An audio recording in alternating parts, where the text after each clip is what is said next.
Bonjour et bienvenue dans le Gros Mot de l'écho. Nous voici à Citéco, le musée de l'économie à Paris, qui consacre une exposition à Largo Winch.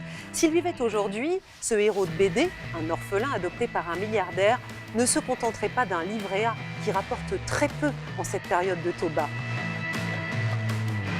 Largo n'irait pas forcément jouer en bourse, non. Il pourrait investir dans des PME prometteuses pour gagner plus et financer l'économie réelle. C'est en tout cas la promesse du private equity ou capital investissement, notre gros mot de la semaine. Mais qu'est-ce que c'est exactement ?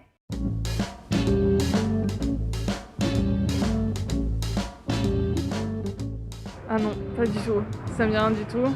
Ah, la private equity. C'est de la finance. Il s'agit d'investir pour la croissance économique. Ça me fait penser un peu aux investissements, vous savez, à la bourse. C'est les sociétés qui investissent dans le capital. Ça peut être l'immobilier, les entreprises. Ça permet d'avoir des revenus complémentaires, des dividendes, éventuellement de faire aussi marcher l'économie parce que grâce aux investissements, les sociétés peuvent évoluer, grandir, voilà.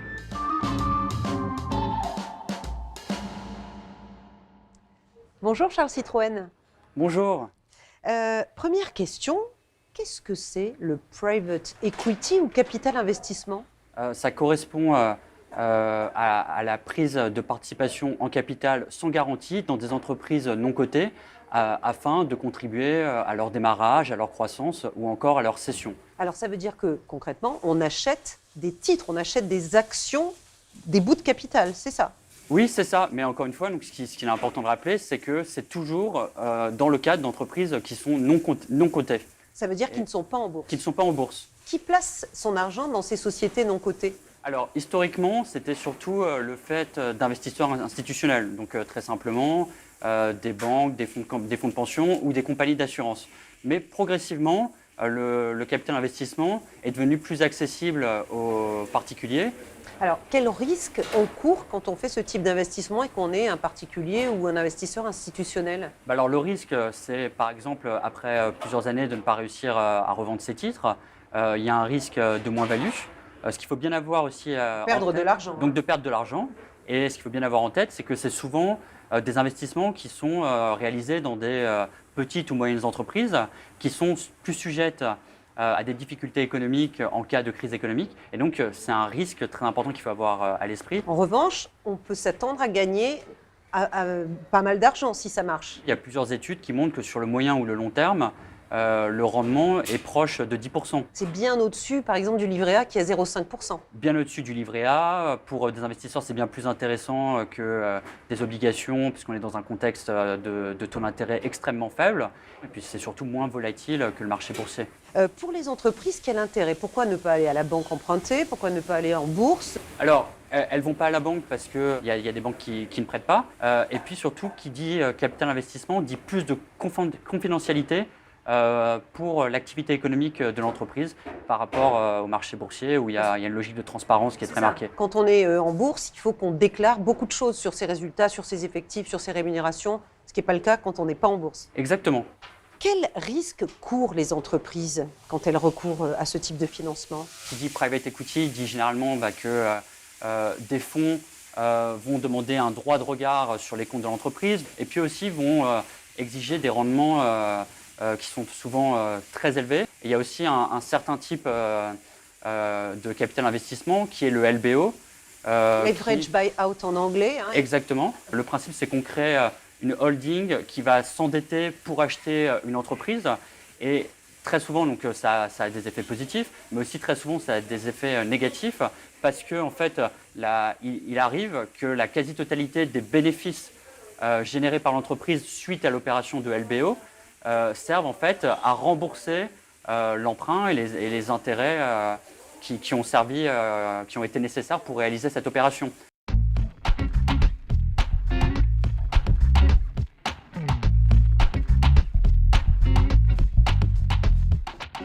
Concrètement, les opérations de private equity sont complexes. Comment trouver les entreprises dans lesquelles investir et quel montage financier proposer aux investisseurs pour les attirer ?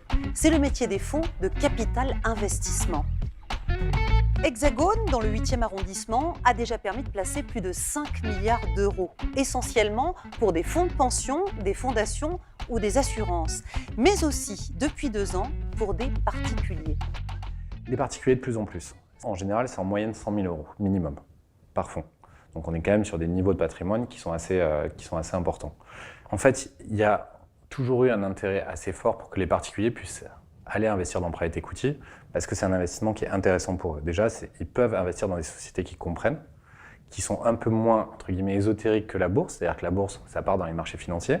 On voit les très grosses entreprises. Mais ce qui peut être intéressant quand vous êtes, par exemple, un entrepreneur qui a vendu sa société, c'est de garder ce contact avec l'économie, entre guillemets, réelle. La première tâche d'un fonds de private equity, c'est de savoir où investir, quelle entreprise va être rentable. La spécialisation est très importante.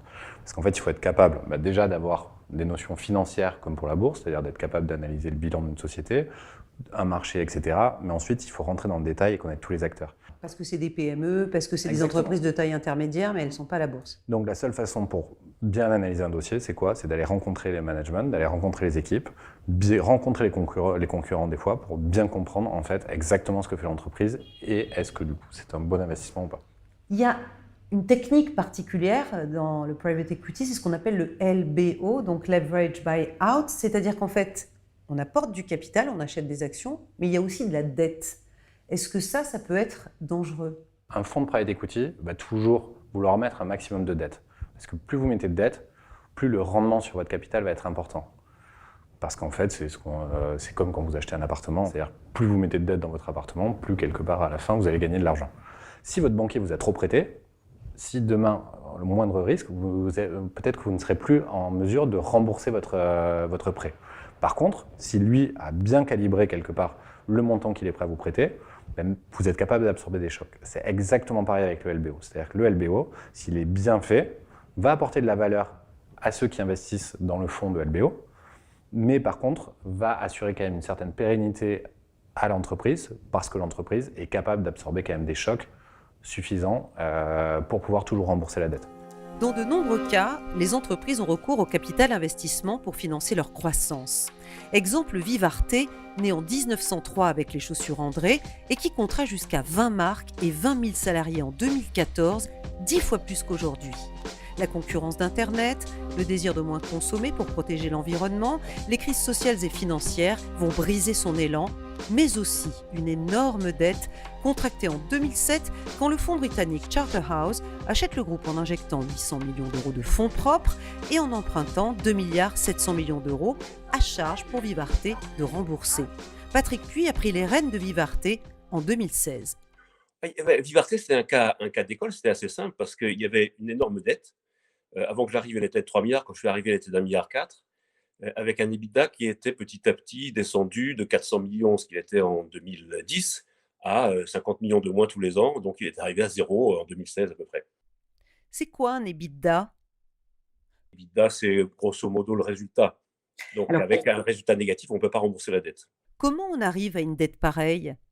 C'était une dette d'acquisition, c'est-à-dire que mes prédécesseurs, et notamment Plaça, a acheté beaucoup d'entreprises et il les a achetées en s'endettant. Petit à petit, la dette est restée ce qu'elle était, mais malheureusement, le résultat a baissé pour des tas de raisons sur lesquelles on peut revenir, ce qui fait que l'équation devenait impossible. Puis après, c'est une dette d'acquisition de l'entreprise par les fonds qui sont devenus propriétaires. Ces acteurs-là se sont endettés. C'est ce qu'on appelle un LBO. Un LBO, c'est un risque. C'est un risque puisque on va rembourser la dette d'acquisition par les résultats futurs. Donc, on prend un pari sur les résultats futurs. Ça, c'est clairement le fondement ou les fondamentaux d'un LBO. Et donc, il y a des LBO qui réussissent beaucoup et puis d'autres qui ratent parce que le pari est raté, parce que la conjoncture s'est retournée, parce que le résultat ne sont pas au rendez-vous pour différentes raisons. Ça, c'est le pari. Le LBO raté, ça coûte cher? Le LBO raté, ça coûte énormément à l'investisseur puisqu'il a perdu. Et bien sûr, ça coûte à l'entreprise parce que pendant toute cette période, elle est très contrainte parce que tous les résultats qu'on pourrait faire, qui pourraient être investis, sont souvent nécessaires pour le remboursement de la dette. Donc, l'entreprise, finalement, se développe assez peu. Donc, un LBO qui rate, c'est-à-dire un LBO dans lequel l'équation de départ ne correspond plus à la réalité, oui, c'est très grave pour l'investisseur et c'est pas bon pour l'entreprise. Là, elle a fait faillite, mais Vivarte, qui ne compte plus que 2 enseignes, a survécu. Le private equity, ses risques, ses avantages, on résume depuis le début et en dessin. Le private equity, ou capital investissement, c'est un peu comme le casino. Il faut bien placer ses jetons pour remporter la mise. Le croupier, c'est le fonds d'investissement. C'est lui qui connaît le mieux le dessous des cartes. Autour de la table, 2 types de joueurs. Les entreprises sélectionnées par le fonds sur des critères précis, non cotées en bourse, à la recherche de cash, potentiellement rentables. De l'autre côté du tapis, les investisseurs et les épargnants.